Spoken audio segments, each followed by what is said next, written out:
My name is Claire. I am 29 years old, and I teach second grade at a small public school in rural Vermont. Last Saturday, I attended my younger sister's engagement dinner at a country club in Boston. I wore a cream-colored dress from Target and flats that I had already worn to two other family events that year. I did not expect to be the center of anything. But halfway through the dinner, my sister stood up with her champagne glass, smiled at the future in-laws, and said, "This is my older sister Claire, by the way. Don't expect much conversation from her. She's just a grade school teacher from a town no one's ever heard of." A few people laughed politely. My sister laughed the loudest. I did not say a word. I picked up my water glass, took a small sip, and smiled back at her. But then the groom's grandfather, who had been sitting quietly at the head of the table for most of the evening, slowly set down his fork. He turned his head, looked at me for a long moment, and his eyes began to change. Not angry, not confused. Something closer to recognition. He leaned forward, his voice barely above a whisper, and said, "Wait a minute, aren't you the young woman who—" He stopped. He did not finish the sentence. And in that moment, the entire table went silent.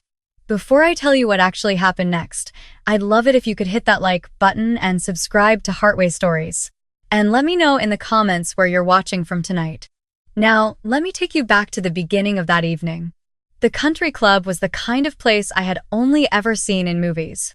Long gravel driveway lined with white oak trees, valet parkers in red vests, a front entrance with brass lanterns and heavy wooden doors. I pulled up in my 14-year-old Honda Civic and watched the valet's face carefully. He was kind. He didn't even blink. He just smiled and handed me a small ticket.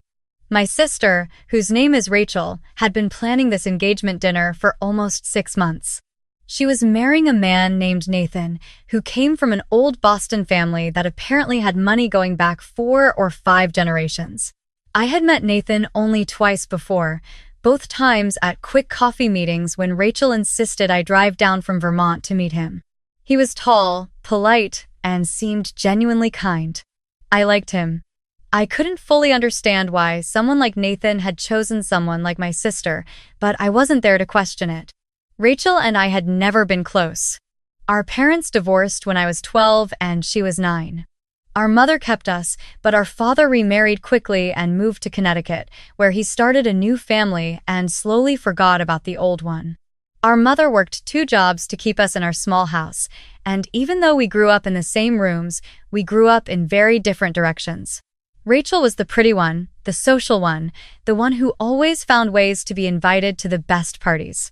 I was the quiet one, the one who read books at lunch and stayed after school to help the teachers clean up.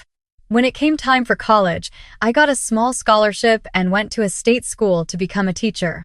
Rachel worked for a few years and then moved to Boston, where she eventually became a marketing associate for a cosmetics brand. She made more money than me. She never let me forget it. When I walked into the country club's main dining hall that evening, the room was already full. Crystal chandeliers hung from a high ceiling. Round tables covered in white linen were arranged across a polished wooden floor. A string quartet was playing softly in the corner. The guests wore diamond earrings, silk scarves, and tailored suits that probably cost more than I earned in 2 months. I felt my shoulders tighten a little as I walked in, holding my small gift bag with both hands.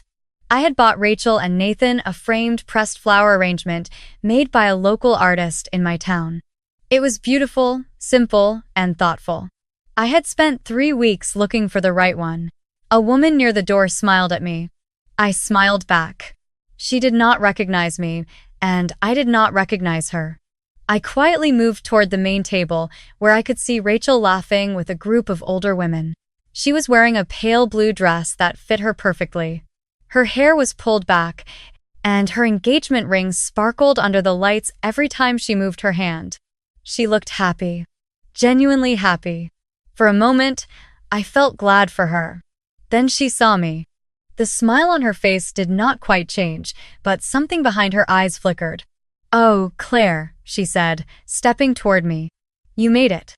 She hugged me lightly, the kind of hug where no one's shoulders actually touch. "Here, let me introduce you to a few people." She pulled me toward Nathan's mother, a woman named Helen, who had silver hair and kind eyes. Helen shook my hand warmly. "Claire, it's wonderful to finally meet you. Rachel has told me so little about you." She laughed gently, trying to make it sound like a joke. Rachel laughed too. "Well, there's not much to tell," Rachel said lightly, already looking over my shoulder to wave at someone else. "Claire lives up in the woods in Vermont. She teaches kids how to color inside the lines." A few people nearby chuckled. Helen's smile faltered just a little. I kept my expression calm. "It's nice to meet you, Helen," I said. She squeezed my hand a little tighter. "Likewise, dear." I took my seat near the far end of the main table, next to an older couple I didn't know. They were polite but quiet. I watched the room from my chair. I watched Rachel move from group to group like a butterfly, laughing, touching elbows, posing for photographs. Nathan stayed close beside her most of the time. Every so often, he would glance around the room and I would notice him looking for his grandfather, who was sitting several seats down from me. The grandfather was an older man, probably in his late 70s, with thick white hair that was neatly combed back. He wore a navy blazer with a small silver pin on the lapel. I didn't know what the pin meant. He spoke softly to the woman next to him, who I assumed was his wife.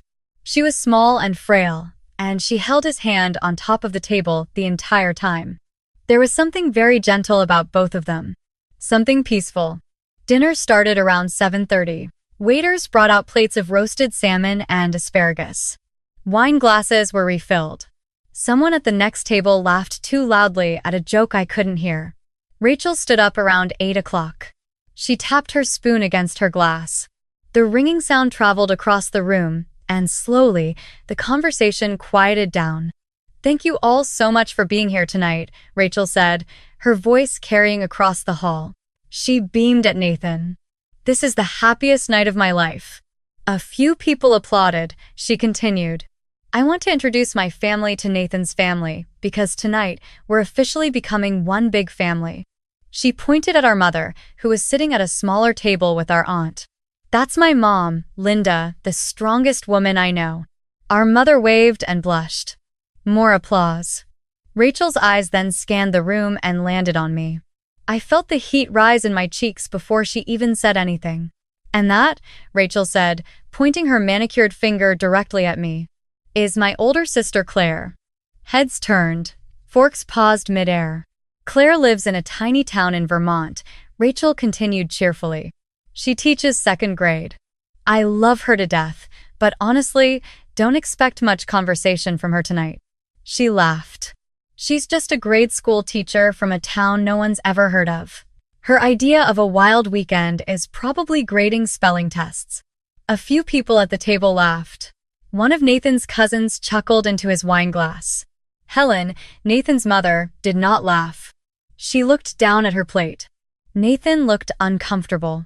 His jaw tightened, and I watched him glance at Rachel like he wanted to say something, but he stayed quiet. I did not move. I kept my hands folded neatly in my lap. I smiled. Because I had learned a long time ago that when Rachel was performing for an audience, the worst thing I could do was give her a reaction. I simply lifted my water glass, took a small sip, and nodded politely in her direction. The conversation began to shift. Someone asked Rachel about the wedding venue. Someone else complimented her ring. The moment seemed to pass. And that was when I noticed him. Nathan's grandfather had stopped eating. His fork was suspended halfway to his mouth. He was looking at me. Not at Rachel, at me. And his eyes had gone very, very still. I looked back at him for only a second before lowering my gaze to my plate. But I felt his attention on me like a warm hand on my shoulder. The older woman next to me asked if I wanted more wine. I shook my head and thanked her. When I looked up again, the grandfather was still studying my face. Slowly, he set his fork down on his plate. He leaned slightly toward his wife and whispered something in her ear. Her eyes widened. She turned and looked at me too. The string quartet shifted into a slower song. Guests started moving between tables again. Waiters cleared plates. Rachel was across the room now, showing off her ring to a group of women I didn't know. I stayed in my seat.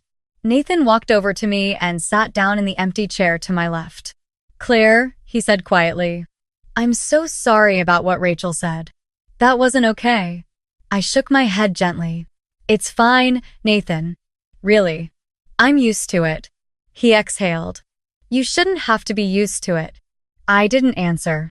He looked like he wanted to say something else, but before he could, his grandfather slowly rose from his chair at the other end of the table. The older man steadied himself for a moment, touched his wife's shoulder, and then began walking toward us. He walked slowly, carefully. Each step seemed measured. When he reached our end of the table, he stopped in front of me. Nathan stood up immediately. Granddad, is everything all right? Nathan asked. His grandfather didn't answer at first. He just kept looking at me. Then, in a voice softer than I expected, he said, Young lady, I'm sorry. I don't mean to stare. But I'm trying to remember your face. And I feel like I've seen it before. I blinked up at him. I meet a lot of people through my job, I said carefully. Parents, teachers, students. It's possible. He nodded slowly. Yes, that's possible. He paused. Could you tell me something? Did you, by any chance, ever teach at a school called Brookside Elementary? My heart jumped. Yes, I said. I did. That was my first teaching job, right out of college.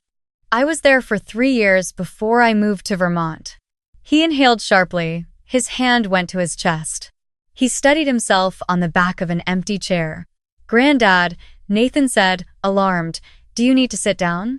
The grandfather shook his head. His eyes had filled with water. What year were you there? He asked me. I thought for a moment. I started in 2017. I left in 2020. He closed his eyes. When he opened them again, a single tear slid down his cheek. He looked at Nathan.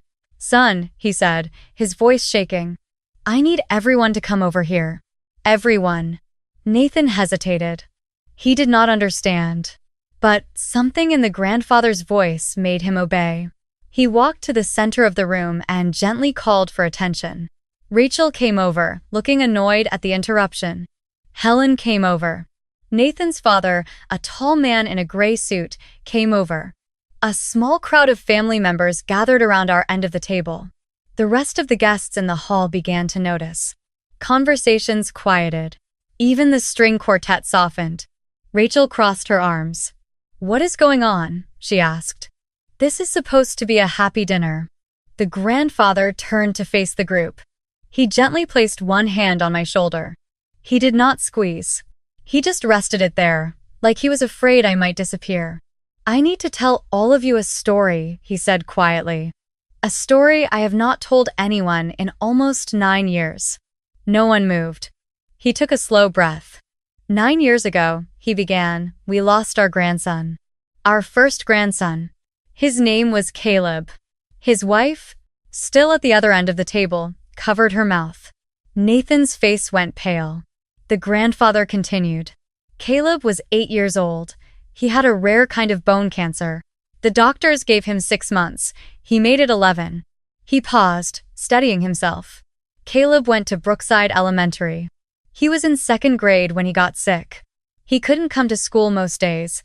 He was in and out of the hospital for treatment. He lost his hair. He lost his friends. Kids stopped inviting him to birthday parties because their parents were afraid or uncomfortable. His voice cracked. He used to cry and tell us he felt invisible. I felt my hands begin to shake in my lap. I already knew what he was going to say next. I knew. I had known the moment he said the name Caleb. But there was one teacher, he continued, one 2nd grade teacher, who refused to let him be invisible. She drove to our house on the weekends. She brought him worksheets so he could keep up. She read books to him over the phone when he was too sick to hold one.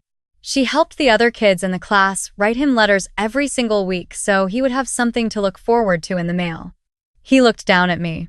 Tears were running freely down his face now.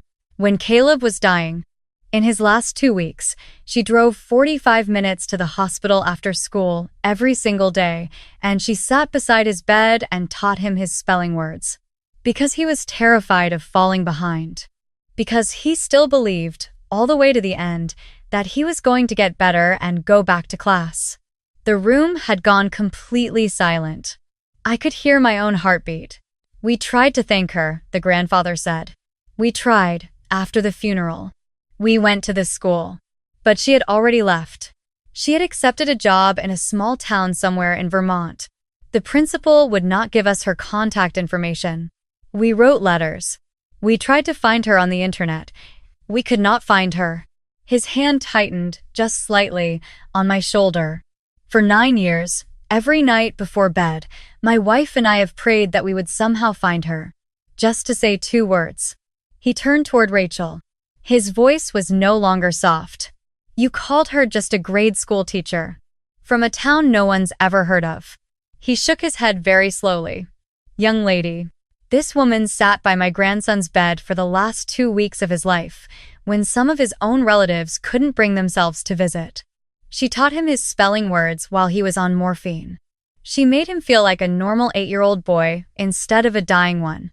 She gave my grandson something most adults couldn't give him in 11 months of illness. She gave him his dignity." Rachel's mouth had fallen slightly open. No words came out. Helen was crying. Nathan was staring at me like he had never truly seen me before. The grandfather turned back to face me. "Would you stand up, please?" he asked gently. I stood. My legs felt unsteady. He took both of my hands in his. His hands were warm and thin. He looked me straight in the eyes. "Thank you," he whispered. "Thank you. For 9 years, I have waited to say that to you." I could not speak.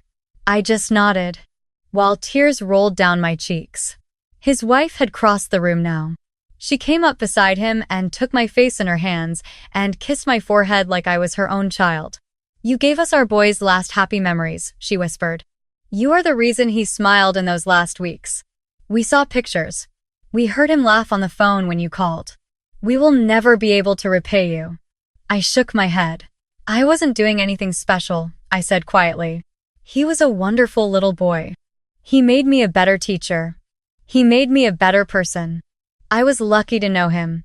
The grandfather placed his hand on my cheek, the way a father might. "You listen to me," he said. "There is no such thing as just a teacher. There is no such thing as just any job that helps a person feel seen. You saved pieces of our family. We will carry you in our hearts until the day we die." The room was completely still. Some of the guests were wiping their eyes. Nathan's father stepped forward and extended a hand to me. "Claire," he said, his voice rough. "Caleb was my nephew. I am so sorry. I did not know. It is an honor to meet you." One by one, Nathan's family came up to me. They shook my hand. They hugged me. They thanked me for things I had never imagined anyone noticed. And then, slowly, the room turned its attention back to Rachel. She stood alone near the center of the floor, her champagne glass still in her hand.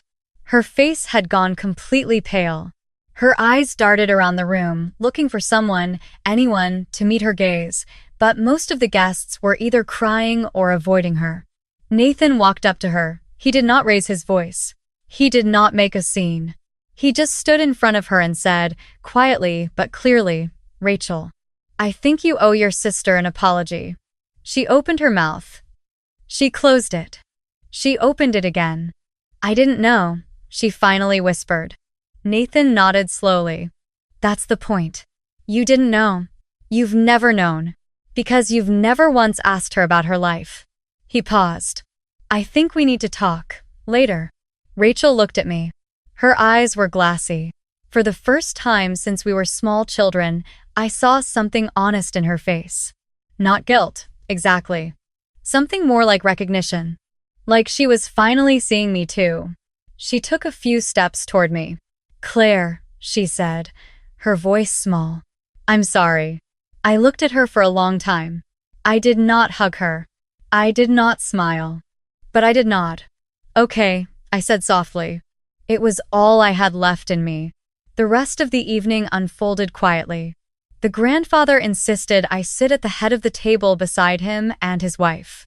They showed me pictures of Caleb on their phones, ones I had never seen before.